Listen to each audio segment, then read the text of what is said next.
Fire today, সেই জায়গাটাতে আসার জন্যে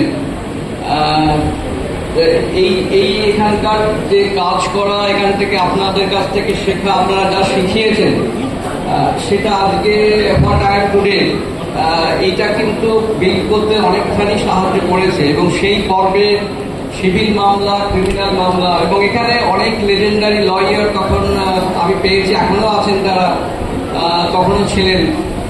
তো তাদের কাছ থেকে প্রতিনিয়ত শিখেছি এবং সত্যি নিজেকে সমৃদ্ধ করেছি, নিজেকে এনরিচ করেছি। এবং তারপরে ধাপে ধাপে ধাপে ধাপে আজকে যে জায়গায় আমি আছি সে জায়গায় পৌঁছেছি। বিষয়টা হচ্ছে যে অনেক কিছু শিখেছি এবং এই যে একটা লার্নিং প্রসেসের মধ্যে শিয়ালদা কোর্টের আমার এই 3 বছরের যে থাকার সেটার জন্যে সেটা যেভাবে আমাকে এনরিচ করেছে তার জন্য আমি এবার গ্রেটফুল টু দিস বার